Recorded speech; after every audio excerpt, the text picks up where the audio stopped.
Welcome to the You Can Man podcast, episode 76. I'm Josh. I'm Tim. And I'm Dave. And on this week's episode, Found on Road Dead.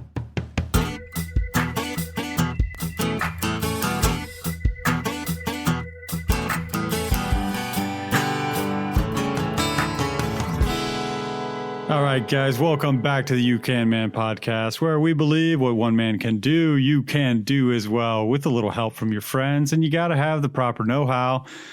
I don't know how much know-how we're going to give these guys this week, I don't know. Talking about Found on Road Dead, sounds like we're going to talk about some old Ford trucks. Yeah. That's exactly what we're going to talk about. I think we've got a lot of knowledge around this table. I say that. We do have a lot of know-how. We do have know-how. We also have a lot of things we don't know, which you have to acknowledge. This is true, and we're going to get into that because this week we're all about our old trucks. And you might be thinking, I know that Tim has an old Bronco, and I've heard about Dave's not so old Bronco, the ugly years, as I like to say. Watch it. But Josh just recently got a 1972 Ford F100. Yeah.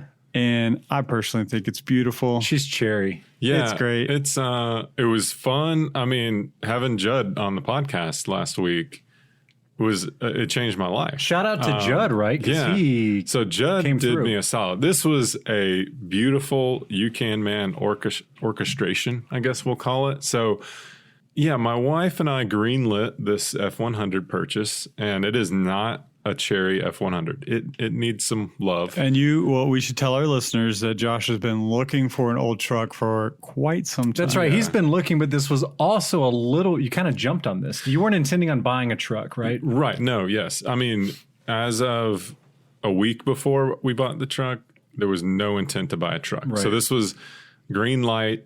That night I looked, saw one. I mean, that's what rich people do. Like rich people are like, I'm going to buy a truck today. Yeah. That's what you did. Yeah. Call me rich. So we saw one, called on it the next morning, gone. It was local. It's a pretty local truck. Great price. It was gone. So found another one. And the reason I liked it is it looked pretty good. Had a decent paint job. The body looked pretty straight, but it was 4-wheel drive and manual factory, which is pretty rare for those F100s. I wasn't even looking for manual or 4-wheel drive. I was actually leaning toward 2-wheel drive automatic just for simplicity, but it was a great looking truck and it caught me. And so I called on it and the guy's like, my phone's blowing up. You got to get here. I won't go into the whole story, but John Melton from Nashville, early Bronco, has been on the show recently. The truck was not local. The truck was not local. It was up in Smyrna, Tennessee, sort of near John. I mean, he had to do a little driving to get there, but he totally did me a solid and went out there and gave the truck the once over, gave his, stamp of approval on it, said it's decent price for what I'm getting, which is what I'm looking for, I guess. He knows way more about old trucks than I do, so he gave me the thumbs up. Then I'm like, how am I going to get this truck back? It can't drive from Smyrna, Tennessee to Georgia. It's not going to make it. It's not in that good a condition. Called up our buddy Judd, who's got crazy massive trucks and big old trailers. I think he has 42 trailers, if I'm not mistaken. 42 dump trailers. I think he has like 47. 3 of them are unaccounted for. He also has a car hauler, and in this case, a truck hauler. So we rode up there in a brand new Dodge Dually Longhorn edition. I think it was maxed out. You couldn't even tell it was pulling my truck. Anyway, Judd and I road tripped up there with our sons, and man. And if you're a diehard You Can Man fan, you would have followed our Instagram stories that I posted, and you would have seen pictures of Josh's truck. Yeah, we might post up, at least in the Facebook group. I'll throw out a couple more pics up there. Got to. It's a truck, it looks good from far, but it's far from good. There you go. So we're going to get into more of the detail. Yeah, but I'm glad you gave us the little bit of the backstory of how you got it. And this is within the past few weeks. I mean, Josh just got this thing. Yep. So he's looking into all this kind of stuff that he's doing. So we thought we'd give you guys backgrounds on the old trucks that we have, what we've done with them, what we need to do to them, what's holding us back from keeping it running like it should, and all that. But first, guys, just play a little bit of catch up. What's been going on this week? Man, let's bring it back to Judd again. I got a chimney cap courtesy of our buddy Jed Cahoon. Timing couldn't be better. He actually put in the order for it before he was on the podcast. And we got it installed. I saw it. It looks nice. It looks awesome. Shout out. So it does look good. We're all, well, I don't know about Tim, but I'm finally getting my roof fixed. Ooh. Finally getting the back porch roof. Yeah. So for listeners that aren't up to date, I have you're probably up to date because I haven't done anything about this roof in like 4 years. No, that's not the true. one that actively leaks. Yeah, that's an exaggeration. It leaks into the screened-in porch, so it's not leaking into the house. But whenever it rains, that roof leaks onto the porch, and it's just time, man. I got to get it fixed. So found a guy's coming out putting a metal roof up there. Nice. All right, gonna get it done. Won't have to worry about that for a while, so that's good. Hopefully not. Yeah. We'll see. Have you guys ever left your gas grill on? And by gas grill, I mean propane. No, because I'm really neurotic about my grill when I use it, which is not in the past. It hadn't been very often. I've been using a lot more lately, but I'm real crazy about turning that thing off. I usually am too, and I was done using it, but I kind of wanted to burn off some of the stuff, And so I left it on. I was like, I'll come right back out and I'll turn this on. No, you're not that good. And right? I didn't. I left the thing running on all night, I guess. I don't know how long it actually went. It burned itself out. Yeah. And then I thought about it. I was like, I bet I totally left that thing on. Sure enough, the thing was clean. I will say that. Wait, the burners were going? No, okay. No. I mean, by the time I realized it the next day, obviously it was toast. The tank ran out. Yeah. Yeah, and I had pretty much just replaced the tank. Nice. So I just essentially blew through $20. That's good. Yeah, that's good. But it was a reminder to me that I want to convert my grill to natural gas. Yes. Wow. So when I had replumbed our fireplace. And I put in a gas. What's the word I'm trying to look for? Here? Natural gas line? Yeah, I put the natural gas line. It was already there, but I had to redo it for a pilot for the. Yeah, exactly. For a start, fire starter. Yep.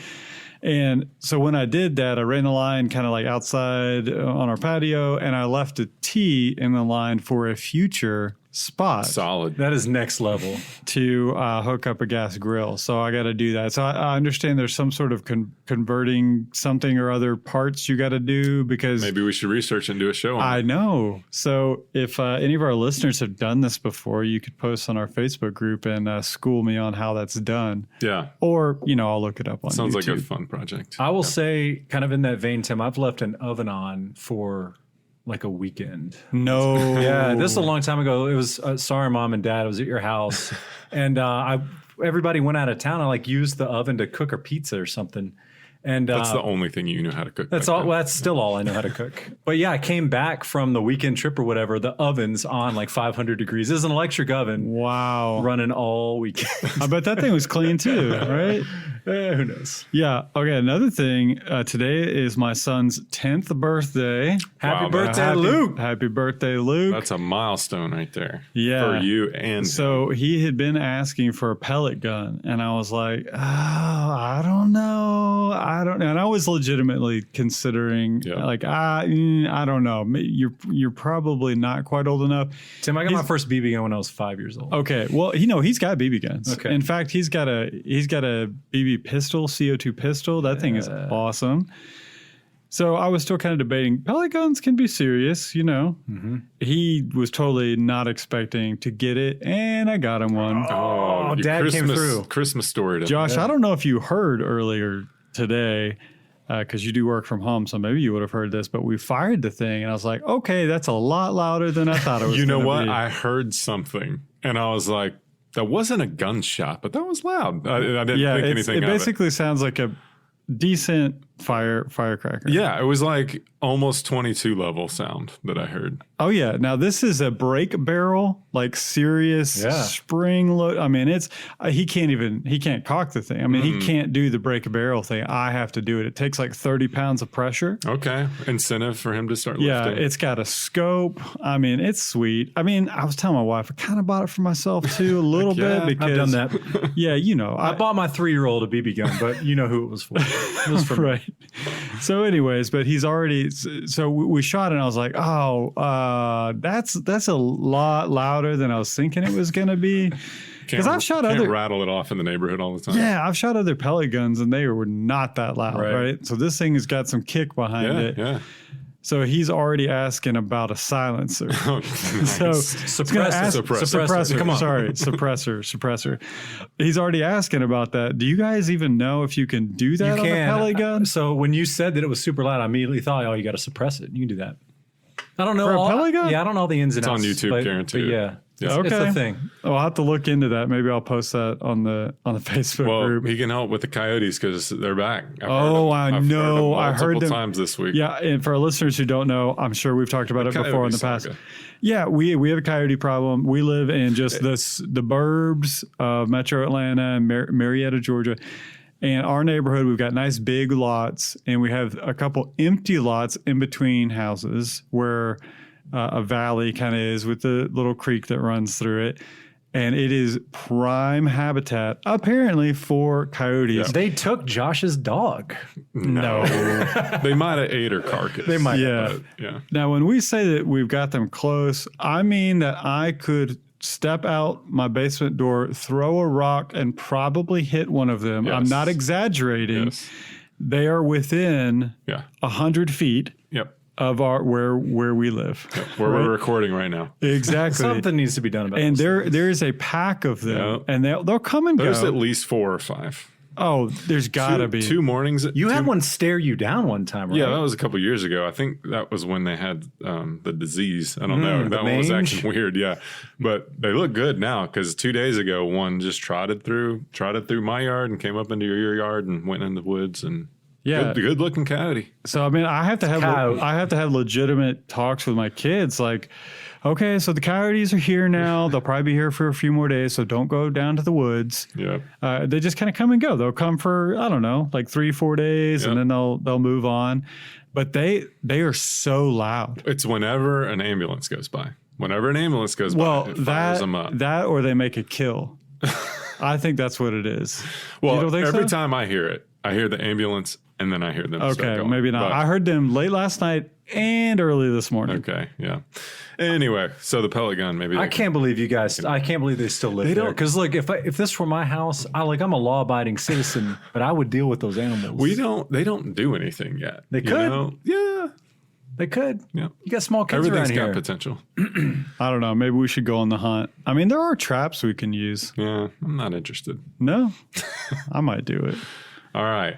Okay, Get into trucks. let's get into talking about trucks. Enough with the coyotes. All right. Okay, let's give a little bit of backstory for listeners who don't know. Maybe they're just joining us. We've already heard about Josh's brand new, well, not brand new, 1972 Ford F100. Now, obviously, you saw the title of this show, Found on Road Dead. Little jab there at Ford because all of our trucks have been found on the road dead from time to time. And so, hey, we love Fords here, but we're not beyond poking a little fun at them. Equal opportunity. Yeah. Yep. So I have a 1975 Ford Bronco.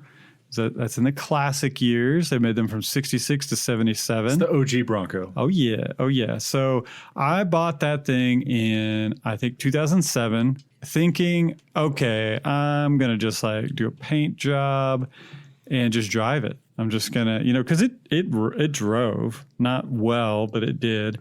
That was going to be your daily commuter. Yeah. And I was just like, yeah, just going to, do a little thing here. Tinker on it. And that slowly snowballed into a full frame off restoration. And it took me about a year. Me and my friend Brandon totally stripped the thing down. Who was on the Small Engine podcast. Yes, my friend Brandon. He was on the Small Engine Repair Basics podcast. I don't remember which number that was. But he helped me tremendously with the restoration of that Bronco. And yeah, I've done a crazy amount to it. I mean, I took the body off of the frame. If you ever get an old truck and you don't want to spend a ton of money on it, do not take the body off. That's what I always tell people, because Noted. if you take the body off, then you went through all of that trouble to do it, and then you're going to realize, well, I can't not change all the brake lines and the fuel lines Right. and pressure washed the frame and painted, and You can't not do oh, that. you know what? I might as well go ahead and redo all the wiring on the frame. And well, it's so easy to get to now. We might as well replace all of the suspension. I mean, and this gas tank, it's got to go because, I mean, it's super easy to get to now. And look how old it is, right? So as you can imagine, everything just snowballs because you no longer have any obstruction to all of these components. Mm-hmm. You kind of just start, I got to do it. And it just adds up and 150 adds up. here, 150 there, 200 here. It's 80 ridiculous. there. Yeah. Like even stuff down to like buying some nice clips, like insulated clips to run my fuel line in, right? When I say insulated, just like padded, nice clips that I secured to the frame. It just starts adding up like crazy. Yeah. But there's no other time. There's seriously like you just think about it, you're like I'm You'll probably, never see this part again. I will never do this again. I'm gotta do it. I gotta do it. So what ended up, I bought it and I'm thinking I'm going to put, maybe a couple thousand into it. And that's why I was telling you, Josh, I was like, because Josh is having the same kind of language that I had going into. I think he might actually stick to it. But yeah, I have a wife. Yeah. You didn't have a wife at the time. No, I did. You? I did. Brand new wife. Yeah, Right. I don't know how I got away with it. She really, looking back, she should not have done that. She married into it, didn't she? No. Oh, she didn't marry No, into this it. was 4 years into marriage. Whoa, I don't know okay. how this happened. Good on Realize you. that. I don't know how this happened, but it did. So Passion project. Thank you, Bethany. I've got this gorgeous Bronco now because of my gorgeous wife. So I redid the motor as well. And then I had to replace all the floor pans in the vehicle because all of them were rusted out. So much work, and painted it, of course. And I think I dropped the transmission of that thing. I don't know how many times. I mean, it's been crazy. When we first put everything back together, the machine shop, so I did have somebody redo the motor for me. I didn't redo the motor, so I took it to a machine shop. Well, part of the balancing process of balancing a motor, you want to put the flex plate on it. And they did that, but they put a smaller one than it's supposed to have. But I didn't know because I don't know. Anyways, I got it back. We put everything back together. Well, the starter didn't engage the flex plate, so it would not start. So when I would go to start it, it was just like, starter. whee! So the starter was not hitting anything. It's because I had a smaller flex plate and it wasn't hitting it. So what does that mean? Totally. That means that I had to drop the transmission to get a hold of this thing and to replace it. Anyways. We're totally tracking with you over here 100%. Look, So, we get it, Tim. okay. You've done everything to your Sorry. Bronco. I've done nothing to mine. Okay. I've done nothing to Bronco. So that was Tim's background. He did a full ground up rebuild, frame off, all the wiring too. everything. Everything. He touched everything on the car. So as much as you could do to The it, truck. he did to Yeah, it, to the truck. You guys have probably thought about what would it be like to take an entire car apart. I mean, I pretty much did that. Yeah, so I was actually on the drive with Judd up towards Nashville. We were asking, or I asked him if he'd ever done a full rebuild of a car, and he goes, "Yeah, I did that once. Never again." Was the Yeah, you end up Verdict. with extra bolts too. nice? Yeah, the problem right now. So I have a Bronco as well, 1989. This is a full size Bronco. To the untrained eye, it's the OJ Bronco, and it is that same generation, but it's a little bit different. 89. I think he was in a 94 to 96. But anyway, I've got an 89. It's not running right now. It's been sitting for a little while. I inherited it from my dad because he doesn't drive anymore. Yeah, I've had 2 kids in daycare, so I just haven't had any. Number one, I haven't had any time. Number two, I haven't had any money to get this thing running, and so. Sell that motorcycle. Yeah, I'm not ready to do that. But anyway, so I'm ready to get it fixed up a little bit. I want to drive it around. I need to take it to Home Depot. Like I'm tired of, pulling up in the Toyota Highlander to try and get a piece of plywood in there that never fits. It's embarrassing. So got to get the Bronco running, but I'm kind of just mulling it over. Like, what am I going to do? I don't have time to do a frame off restoration of this thing. I don't even have time, I don't think, to get it And running. is it worth it at that point? Like for you, so we're given current status. You guys just heard the status of mine. I just bought it. It runs. It drives barely. But yeah, for me to do it like a frame off full restoration, like I just saw one on Bring a Trailer. It's my dream car. Like it's the dream F100. If I could build one like it, I actually have thoughts of mimicking it as much as I can with mine. That was ground up, full rebuild, just like you did. And a guy did it himself. I don't think he was like a super high end professional or anything, just this old guy that did it over the past 10 years or so. Gorgeous car. I was thinking like this thing is going for $40K plus. Easy. It sold for $26,000. No. So like even if I were to like do that, or if Dave on the 89 Bronco that's not one of the desirable years of Broncos. How dare you? Like what are we going to what's the return on that? Well, let's give some numbers too, because if I was a listener, I think that I'd want to know, because if I'm mulling over buying an old truck, I would want to know the numbers. So for my Bronco, now I bought this in 2007. You got in while the getting was good. Yes. If I had to do it over, I don't think I could do it because I get into a Bronco. Okay. So I'm pretty sure that I bought the thing for $4,800. Amazing. Now I shouldn't have even paid that much, because knowing what I know now, I would have known the places to look for and would have known that, oh, this thing's got a lot more rust than it looks. Mm-hmm. Because one of the previous owners, not the guy I bought it from, I think somebody else, had done a really good job of doing some fiberglass sheeting and some Bondo work and everything. And at the time, I was just uneducated. Right. I just didn't know enough of where to look and the telltale signs of that. So I should have probably paid less for it. But I paid $4,800, and I probably put about $15,000 into it. Wow. You're in a little bit different boat, though, because you could sell that, I believe, for much more than that. Today. Yeah. But for a while there, I probably only would have broken even. Right. Mm-hmm. So when I got it appraised, it pretty much appraised right at what I had in it, including buying it. So I had to get it appraised to get the special, stated amount insurance on it. So Josh, you got to look into that too, man. I already did it. Oh, you did? Yeah. Okay, good. Yeah, if you have an old car or a car that you put a lot of modifications to, then you guys know what I'm talking about. You got to do like stated value, different insurance. But so I had to have it appraised for pretty much right what I had in it. But now I feel fairly confident that I think I could probably sell it for like 35, yep, maybe 40 on a good day if I fixed a few things. Mm-hmm. So it's got some problems that I need to address. Broncos are red hot right now. Maybe 5 years from now, maybe they won't be. So I'm not really sure. Know. Yep, they go in cycles. Yeah, but as for right now, I mean, it's a decent investment. All right, so let's go around and get to some immediate needs for each of the cars. Just a couple things, known issues that we need to get addressed. So. Who wants to go first? Dave's like, where do I start? Yeah, where do I start? So it doesn't run.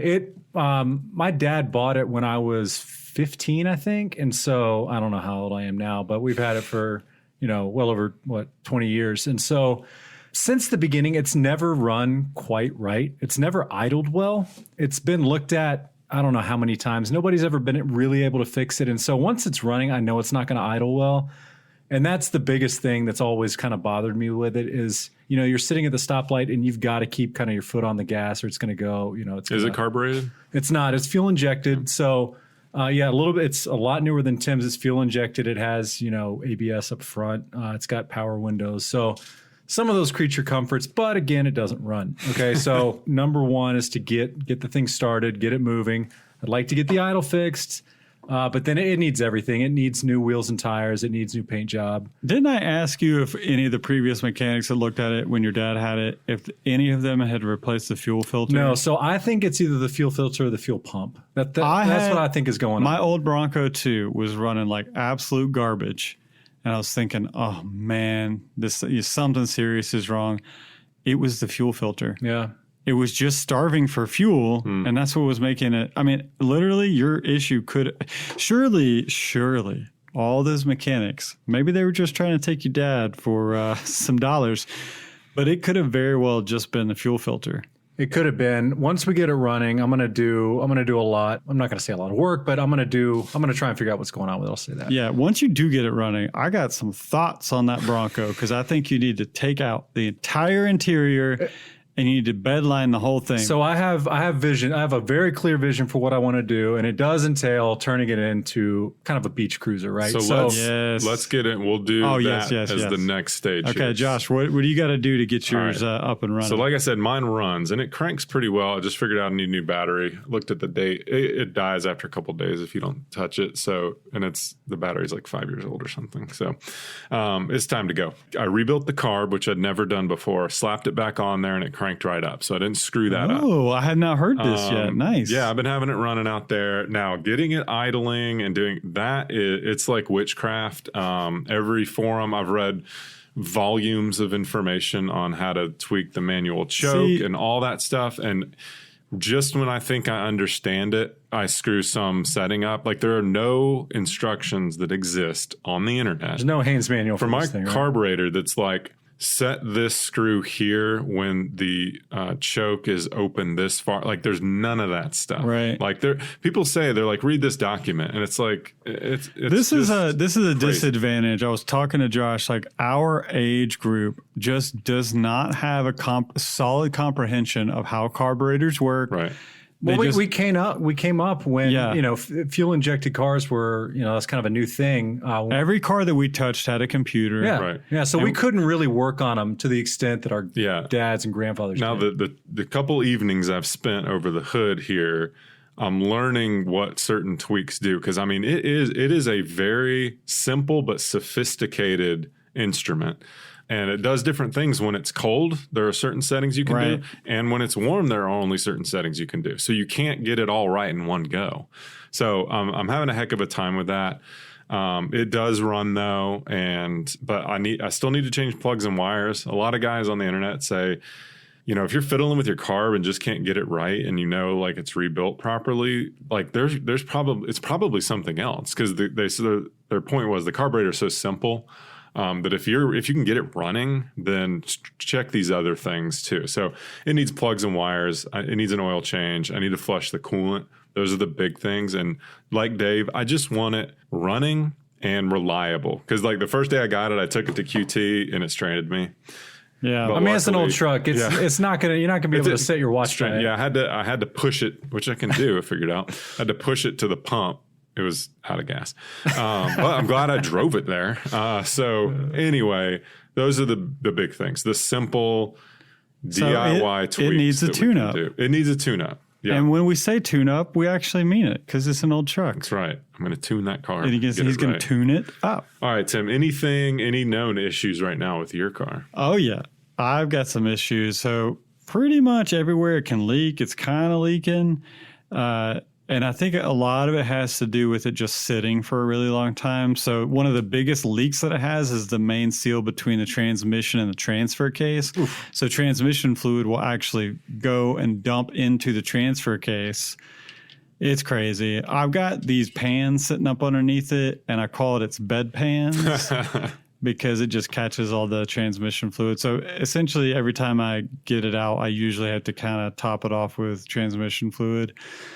And, it's leaking a little bit of oil, not that bad, but it's also got a power steering. It leaks like the old man that it is. Yeah, I mean, it really does. So it's got weak bladder. Those are like the major issues, but I'm trying to think of anything else. I mean, it's got a couple little like rust things kind of creeping back in, but nothing major really. Okay. It wouldn't take a whole lot to get it back up where I want it to go. And I've been wanting to put a back seat in it. I've got the original like stock back seat, but it's brown and ugly, and it had already been recovered. And I think I want to just do like an aftermarket seat in it too, and then like maybe putting like a new roll cage in it because the one in it I don't like. Okay, so Dave, what are your next, like once you get it sorted out, what are the next like realistic things you'd like to do to your vehicle? First thing that I'm going to do are wheels and tires and a suspension lift on it. Not going to jack it up, but it rides like it's, a low rider from 1990. Okay. So it needs a little bit of a lift on it. You're going to do a body lift as well? No, I'm going to possibly. I haven't decided exactly, but I think I'm going. Definitely want to beef up the suspension. Got to beef it up a little bit. Probably a 4-inch lift, wheels and tires, and then 4-inch. That's significant. Yeah, And then we're gonna. It's a big car. He's got It's the big Bronco. It's the big Bronco. So it needs. I think they sat too low from the factory.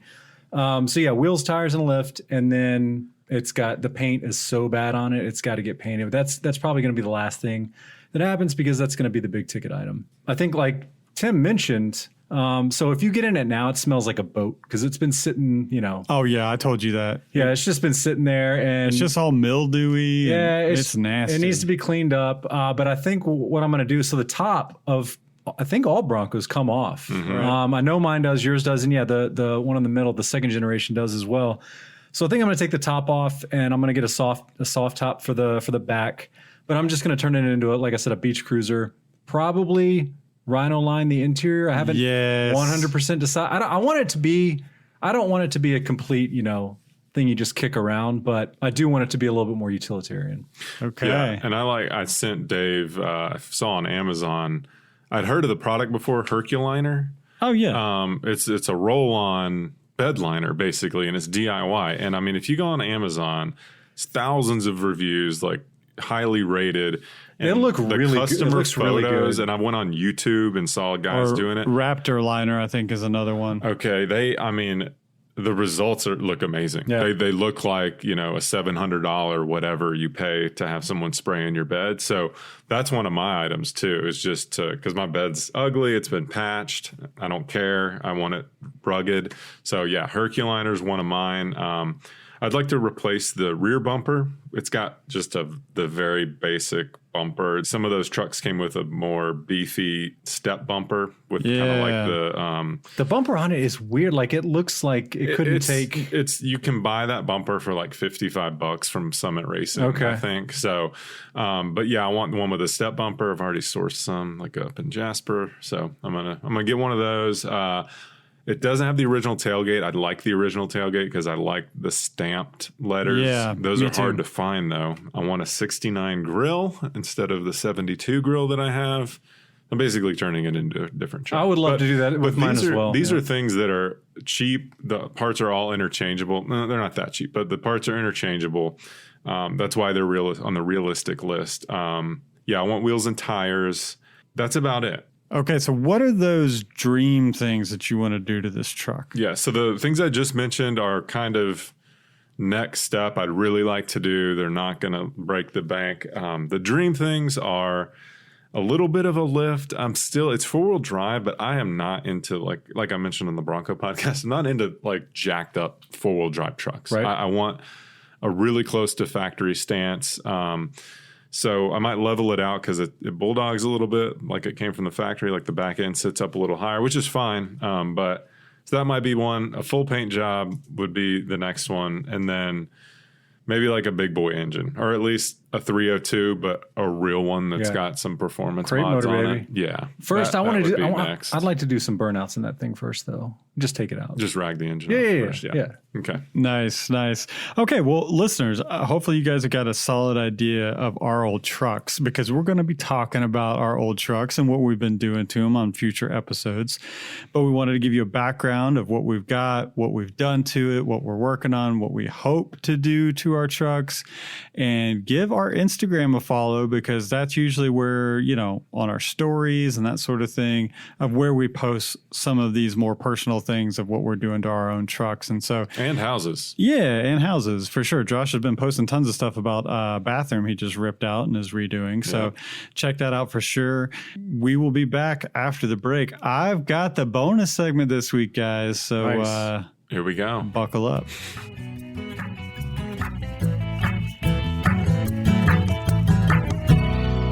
Community, craftsmanship, and adventure. Those three words can sum up one of our new show sponsors, Alpine Leather Co. They make handcrafted leather goods right here in the foothills of the North Georgia mountains. Now, you guys who are longtime listeners may have heard us talk about the term handcrafted and how it's just kind of tossed around by a lot of companies and doesn't really mean a whole lot. Not so with Alpine Leather Co. In fact, I've been to their shop and watched Nate, one of the owners, make something right in front of my eyes, handcrafted for sure. So if you like high quality, built to last leather goods, then go to their website and check out the amazing products that they're creating at alpineleather.co. And for being a You Can Man listener, we've even got a special promo code for you guys, which will give you 10% off at checkout. Just use the code, no spaces, You Can Man at checkout. And while you're at it, check out their Instagram at Alpine Leather Co.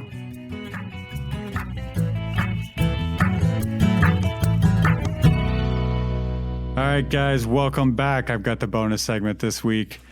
It's not an old man topic, but it is about an old man. Okay. Have you guys ever heard of George Hood? George Hood. No. I'm going to say no. Okay. Have you ever heard about a guy that broke the Guinness Book of World Records for the longest held plank? Oh, when was this? This year, earlier this year, was in February. Oh, wow. No, haven't heard this story. Okay, so this was George Hood. He did it pre-COVID. Good for him. 62-year-old Marine Corps veteran. There's something about old men, because my dad can plank forever too. He can plank for like 5 minutes. It's weird. Okay, now. Your dad's a Marine, though. Well, so is this guy. He was, That's what I'm saying. Yeah, veteran Marine Corps and former DEA agent. Okay. I think he did something else too. He was born again hard. Yeah. I'm gonna post, I'm gonna post some links to like some further reading because I'm not gonna get into all the details of what this guy's done. However, you guys, in any kind of guess as to how long? Now, I will say he held the previous record. Oh, wow. So he's into it. I think he said it back in 2011 for only like an hour or something or other. Maybe so people more just than an hour. Okay. people hadn't maybe tried it yet. That's kind of the guess I'm that gathering. feels like 2011. That feels like when planking got hot. Maybe that first time. You remember that? Okay, right? but then he got bested. Crazy bested by this Chinese guy, and I've actually got his name. So George Hood, he previously held the record 2011. Okay, I've got my notes here. An hour and 20 minutes. Okay. So that's what he did previously, 2011. But he lost it to an 8 hours. Okay, so that was... hold on. That's the number I had in my mind was 8 hours. Okay, he lost it to an 8 hours, 1 minute, and 1 second set by Mao Weidong from China in 2016. All right. Now, old George Hood, he wasn't having any of that. So he went from an hour to 8 plus? Okay. How do you do that? There's lots of training in the midst of all of this. He probably worked up to it. But what is y'all's guess as to what his new world record was set earlier this year in February? 68 out. I think he 16? went. Is he like in the 60s? No, I think he went like 9. No, he went 8 hours, 15 minutes, and 15 seconds. Okay. Now, that was the Guinness Book of World Records. It is reported that he did another record that was like 10 hours and something, but it wasn't officiated by the Guinness Book of World Records. So wow. I don't know under what body of authority that was tested. His but wife apparently, could vouch for him. Apparently, he did that. So he planked for like a work day. I mean, an entire work day. Yeah, one of the articles I was reading was like giving all of these examples of what you could have done during this time. Set a world record is what you could have done. And something that was kind of neat, he did it in support of veterans' mental health. Nice. And he did it at a gym that is specifically supports mental health awareness through physical activity. Okay. They kind of use working out as a way to combat mental illness, which is like one of the best ways to do that. It's a worthy cause. And in fact, I think his time had something to do with that. Like he wanted to, that's right. The gym is called like 5:15. So he wanted to make sure he did like 15 minutes and 15 seconds or something like that. Okay. If you think about what does it take to prepare for something like this? I mean, you guys have any clue? First of all, how long can you guys hold a plank? Have you tested this? I'd say 3 to 4 minutes. I can't do 3 to 4 minutes. I've tried it before, and it's tough, man. I mean, I've never trained doing planks. I've never had those in my workout routine, so I'm not very good at them. But, I was like, man, all these yoga chicks, they do it. I can do it. And those things are tough. Yeah, it's they not really easy. are. One really interesting thing he said when he first started, like I guess it was kind of like the first time he had ever tried planking, he lasted 5 minutes. So that just kind of, I mean, that goes to show you, like, think about how much training went into this. It's pretty incredible. I mean, Did I mention how old he is yet? 62. 62. Okay, according to the Guinness Book of World Records, Hood completed 674,000 sit-ups and 270,000 push-ups and endured more than 2,100 hours of planking in preparation for the recent attempt. This guy did hours of planking every single day. That's got to be about the most boring workout that I could think of. I mean, you don't do anything. You just sit there and stare at the ground. He's got to have a book down there or like a Kindle. You got to be reading with something. You can't be sweating on it. Yeah, I mean, this is, you could YouTube this, and they show clips of him breaking the record. I bet that was raw excitement. Yeah, he's on his phone, and people are coming in and out and talking to him and everything. How many calories you guys think that he burned during the plank? So this was like according to his heart rate monitor, and kind of factoring in that you guys know how Let's say 6,000 calories. Not quite that much. Okay. 4,252. Not bad. But the guy, it's a day's worth. Okay, but he only ate like a half a bowl of oatmeal, and I don't have this on my notes, but it was not very much. Well, he didn't want to change up his morning routine. Well, he also doesn't want to have it interrupted. Right. Yeah. Well, he drank a ton of water, but he did it 4 hours prior to the start of the thing. So you can pee while you're planking. Yeah, true. You can just put a bucket down there. A bed. Technically, I guess you could, but there were all these people around. I would totally do that. I'd have no problem. If that was going to hold me back. Yeah, I'd have no problem with that.